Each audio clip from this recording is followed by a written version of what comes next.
एक छोटे से गांव के किनारे घना और भयावह काल जंगल था। गांव वाले सीधी सादी जिंदगी जीते थे, लेकिन एक बात की सख्ती से पालना करते थे। सूरज ढलने के बाद जंगल में कभी नहीं जाना। पुरानी कहानियों में उस जंगल की भयानक आत्मा चुड़ैल चुड़ैल के बारे में बताया जाता था, जो रात को भटकती रहती है और अपने शिकार को मौत के मुंह में खींच लेती है। कई लोग जंगल में खो गए थे, जिनका कोई पता नहीं चला। गांव में एक युवक था, राघव, जो इन सब पुरानी बातों को झूठ मानता था।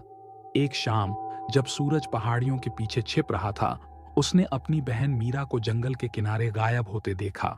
डर के मारे राघव जंगल के पास दौड़ा। गांव के बुजुर्गों ने चेतावनी दी, अगर तुम जंगल में गए तो चुड़ैल तुम्हें भी ले जाएगी।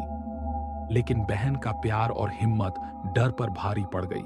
सिर्फ एक लालटेन और एक छोटी छुरी लेकर राघव काल जंगल की घनी छांव में चला गया। वहां हवा ठंडी हो गई।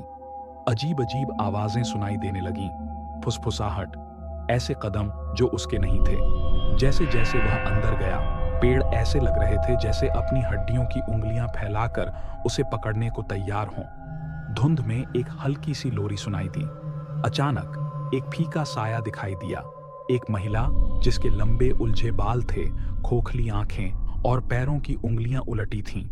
उसकी आवाज हवा में फुसफुसा रही थी, राघव, तुम क्यों आए हो? डर के मारे वह ठिठक गया, पर उसने बहन को याद किया। मेरी बहन मीरा कहाँ है? मुझे बताओ। वह क्रूर और दुखी मुस्कुराई। वह अब मेरी है, हमेशा के लिए। वह आत्मा राघव को धोखे और मौत की कहानी सुनाने लगी। कैसे उसे गांव वालों ने झूठे इल्जामों में फंसाकर पीड़ा दी थी और उसने जंगल में भटकने की सजा पाई। राघव को समझ में आया कि चुड़ैल सिर्फ एक भूत नहीं, बल्कि इंसानी जुल्म की शिकार थी। उसने विनती की, मेरी बहन को छोड़ दो, मैं इंसाफ दिलाऊंगा। चुड़ैल की आंखों में एक झलक आई, फिर वह धुंध में विलीन हो गई। राघव गांव लौटा और सच्चाई पता लगाने के लिए जुट गया। उसे एक पुरानी डायरी मिली, जिसमें लिखा था कि चुड़ैल असल में एक लड़की काला थी, जिसे कई पीढ़ियां पहले जादू टोना के झूठे आरोप में मरा दिया गया था।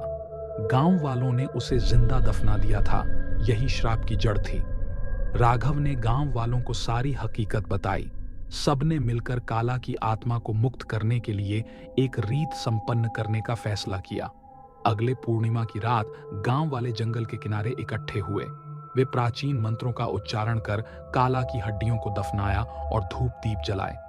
तभी तेज हवा चली और चुड़ैल आखिरी बार प्रकट हुई। उसकी आंखें शांत और मानव जैसी लग रही थीं। उसने फुसफुसाया, धन्यवाद, अब मैं मुक्त हूं। और एक आखिरी सांस के साथ वह रात में विलीन हो गई। अगली सुबह मीरा वापस आई, खोई हुई पर जिंदा। एक रहस्यमय रोशनी ने उसे रास्ता दिखाया था। जंगल शांत हो गया। अब कोई फुसफुसाहट नहीं, कोई गायब होना नहीं। राघव पेड़ों को देखकर मुस्कुराया। अब सब शांत था। कभी कभी सांझ के वक्त उसे हवा में एक हल्की लोरी सुनाई देती, यह याद दिलाने के लिए कि सबसे अंधेरी आत्माएं भी शांति पा सकती हैं।